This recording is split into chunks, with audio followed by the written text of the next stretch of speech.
अली बुखारी साहब, अगर इसको ये तावील जो वफाकी हुकूमत, जारी बात है उसकी नुमाइंदगी कर रहे हैं ना, अपनी जमात की नुमाइंदगी कर रहे हैं राजा साहब, कि अगर इमरान खान साहब से मुलाकात हो, उनकी हमशीरा की हो, उनकी हो, और कोई ये ना हो कि ये एहतजाज या हमने ये प्लान करना है, सिर्फ मुलाकात की हद तक हो, तो फिर तो ठीक है। लेकिन अगर हुकूमत ये कहती है उसके नतीजे में इंतशार फैलेगा, तो वो फिर हम कानूनी जवाज नहीं है ऐसी मुलाकात का, हम कैसे उसकी इजाज़त दे दें।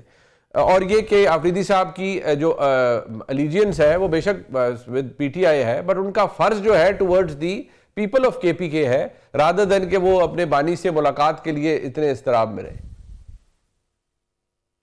बिस्मिल्लाहिर्रहमानिर्रहीम। बहुत शुक्रिया मुनीब भाई आपका। लेकिन जो मेरे भाई रंजा साहब ने बात की है, बड़े तशवीशनाक सी बात इन्होंने की है, और हैरतज़दा भी मैं हूँ कि आप हमारे मुंह में अल्फाज डाल के हमें अंदर भेजेंगे और कहेंगे ये बात आपने करनी है, खान साहब से ये बात नहीं करनी। क्या मुलाकातें ऐसे भी होती हैं जेल के कैदियों से? छोड़ दें खान साहब को एक साइड पे रख दें। क्या कभी इस तरह का सिचुएशन आई? यहाँ पर तो हमने देखा भाई पूरी की पूरी काबीना लाओ लश्कर ले के जो है वो एक कन्विक्टेड बंदा जिसको 4 हफ्ते के लिए इस्लामाबाद हाईकोर्ट के जस्टिस अतर मनल्ला साहब ने भेजा था 50 रुपए के स्टाम्प पेपर पे, उसको पूरे के पूरे हफ्ते में 2-2 दफा जाके सरकारी खर्चे पे जाके इंग्लैंड मिल के आते थे और उससे रहनुमाई लेकर आते थे। आप हमें कह रहे हैं जेल में जाएं और जेल में जाके बात भी ना करें। क्या हम गूंगे बन के जाएंगे वहां फोटो देख के वापस आ जाएंगे? बड़ी अनफॉर्चुनेट बात है यार, कोई मतलब इलॉजिकल सी बात है मेरे भाई ने की। दूसरी बात, आपने मुनीब भाई एक बात कही बड़ी थोड़ी सी भी उसमें और एडिशन कर दूं। वैसे तो आपने बड़ी अच्छी बात की कि मरियम बीबी को शायद परेशानी नहीं है, ना उनका कोई जेल में बंद है, ना उन्होंने कोई कॉल देनी होती है, ना उनको कोई पूछता है, ना टोकता है, ना ही वो कुछ जीत के आई हुई है कि उन्होंने आवाम को जवाब देना हो। वो उसमें ऐड कर दूं मैं उसके अंदर। अब बात यह है कि हमने गवर्नेंस करनी है अपने सूबों में लोगों के साथ। 4.5 करोड़ आवाम का सूबा है और 4.5 करोड़ का आवाम हर दफा इमरान खान को पिछले 3 दफा से जिता के ला रहा है। और अभी अभी हमने देखा कि जब सीएम की इन हाउस चेंज हुई तो सारे के सारे लोग इंटैक्ट खड़े हुए थे। सो मीनिंग बाय के पीपल का, लोगों का ट्रस्ट जो है आज भी पीटीआई के ऊपर है, इमरान खान साहब के ऊपर है। अब दूसरी चीज के ऊपर आ जाता हूं, जो आपने गवर्नर की बात की, गवर्नर राज की बात की। देखें, अगर इशू है सिक्योरिटी का, तो इस सदी का सबसे बड़ा वाकया जो उसको हुआ ना दुनिया का, वो इस सदी का, ये जो आपके 21वीं सदी चल रही है, तो वो हुआ आपका ट्रेन जो हाईजैक, तो मैं नहीं कहूंगा उसको जो ट्रेन अगवा हो या ट्रेन में जो वारदात हुई थी बलोचिस्तान में। वहां पर मैं आपको कहता हूं कि जरा बलोचिस्तान के वजीर आला को कहें कि जरा इशा के बाद क्वेटा शहर में विदाउट सिक्योरिटी एक घूम के दिखा दो। यही चीज मैं सिंध में भी एप्लीकेबल करता हूँ कि जरा मैं कहता हूँ शाह साहब को कि निकलें, आप सीएम सिंध हैं, आप जरा इंटीरियर सिंध का अकेले जरा रात को इशा के बाद एक चक्कर तो लगा के आ जाए। और यही बात मैं मरियम बीबी को भी कहता हूं कि जाएं जरा दिन के टाइम अकेले कच्चे के इलाके से धो के आ जाएं। तो यार ये तो कोई क्राइटेरिया नहीं है ना कि आपको एक सूबा जहां पर आपकी ओपोनेंट पार्टी बैठी है, अपोजिशन की पार्टी बैठी है, उसका वो सूबा है। पोलिटिकली इख्तलाफात हो सकते हैं, पोलिटिकली आपका हमारा आइडियोलॉजी डिफरेंट है, that's why we are in different parties ना, पोलिटिकल पार्टीज। और आप जिसको फॉलो कर रहे हैं आप उनको फॉलो कर रहे हैं, हम जिनको फॉलो कर रहे हैं इमरान खान साहब को हम उनको फॉलो कर रहे हैं। तो कहने का मकसद यह है कि आप आवाज बंद करने के लिए मुलाकात नहीं करवाएंगे, आप अंदर भेजने बहनों को, उनकी फैमिली को जो रूल्स रेगुलेशंस कहते हैं, जो लॉ कहता है, जो 552 टू 662 जेल मैनुअल 1978 आपका क्लियर है, जेल प्रिजनर एक्ट वो कहता है, जो नेल्सन मंडेला रूल्स कहते हैं, आपने हर चीज तहस नहस कर दी है। तो डोंट फॉरगेट कि ये तो चीजें चेंज हो जाती हैं। मैं तो हर प्रोग्राम में भी ये कहता हूं और आपकी वसातत से मेरा एक बड़ा क्लियर पॉइंट ऑफ व्यू है कि आपने ये जो लेजिस्लेशन कर दी है, जो आपने ये अमेंडमेंट कर दी है 26वीं और 27वीं, आपको पता ही नहीं है कि आपने ये क्या कर दिया है और इसको अनडू कैसे करेंगे। अगर कल आप चले जाते हैं अपोजिशन में, कोई और आ जाता है एग्जीक्यूटिव पावर के अंदर, तो आपको तो लेने के देने पड़ जाएंगे।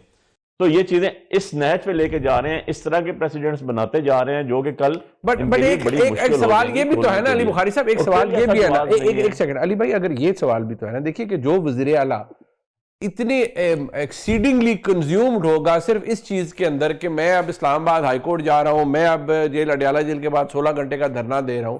At the end of the day उस वजीर आला ने गवर्न भी करना है, एक दहशतगर्दी से इन्फेस्टेड बदकिस्मती से दोबारा से एक सूबा है, उसके और बेशुमार मसाइल हैं। उस सूबे का एक बहुत बड़ा मुकदमा यह है कि कई 100 अरब रुपया हमें वफाक ने देना है, वहां पर और बहुत से इशूज हैं। क्या उस वजीर आला की तवज्जो अपनी गवर्नेंस के ऊपर मबजूल रहेगी या वो इस्लामाबाद के अडयाला के चक्कर लगाता रहेगा with all this going on? Munib भाई 2 चीजें इसमें ऐड करूं।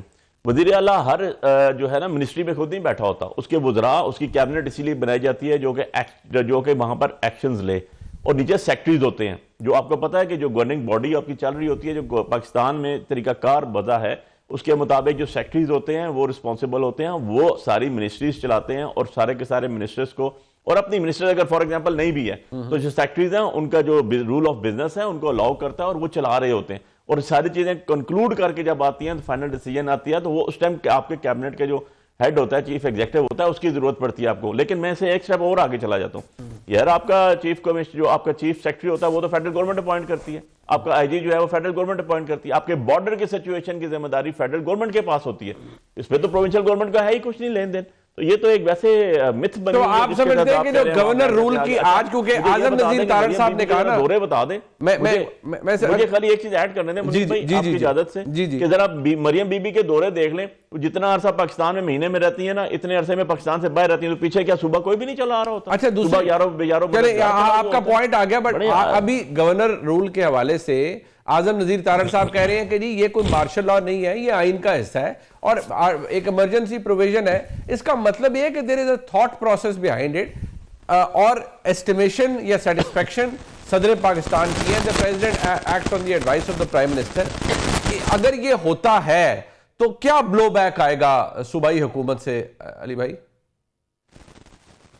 मुनीब भाई बहुत बड़ा ब्लो बैक आएगा। सबसे पहली बात तो यह है कि आपके चट्टे पट्टे जो आपने एक मुंह पे लबादा चढ़ाया हुआ है डेमोक्रेटिक पार्टी का, वो तो वैसे ही खत्म है, लेकिन बिल्कुल आप नेकेड होकर सामने आ जाएंगे। नंबर वन, कि आप अपने मुखालिफ आवाज को बिल्कुल ही दबाना चाहते हैं, आप ये चाहते हैं कि उनके पास कुछ भी ना रहे। ऑल्दो केपी की डायनामिक्स पंजाब की डायनामिक्स से अलग है।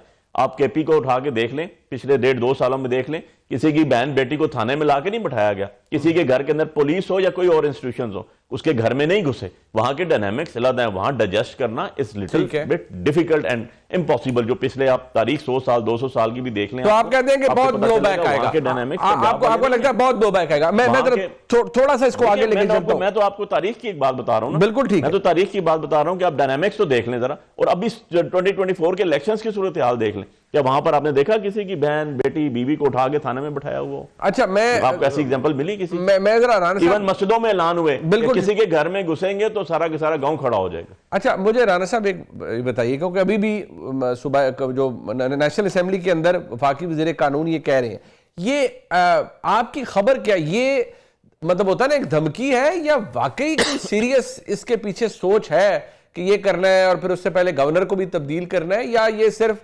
एक धमकी है जो दी जा रही है डराने के लिए? देखें, ये दोनों चीजें हैं। धमकी को आप इंतबाह कह लें, धमकी जरा सख्त लफ्ज है। और 25 नवंबर की DGI-SPR की प्रेस कॉन्फ्रेंस के तमाम चीजें आप देख लें कि बलूचिस्तान और केपी गवर्नमेंट का उसमें कंपैरिजन मौजूद है। बेशक अली बुखारी साहब ने ट्रेन का हादसे का बताया, उन्होंने पंजाब की वजीर आला के 3 दौरों को उनकी 18 महीने की हुकूमत पे डाल दिया। मेरा ख्याल है उतने दिन उन्होंने बाहर नहीं गुजारे जितने केपी के गंडापुर और अब मौजूदा वजीर आला ने अपने कैपिटल और अपने सूबे से बाहर गुजारे हैं, चाहे वो इस्लामाबाद गुजारे हो या जहां पे भी गुजारे हो। ये जो तकाबली जायदा पेश किया, क्या चीफ मिनिस्टर जो इनके थे गंडापुर साहब, जिनके शायद आई थिंक कई केसों में अली बुखारी साहब वकील भी रहे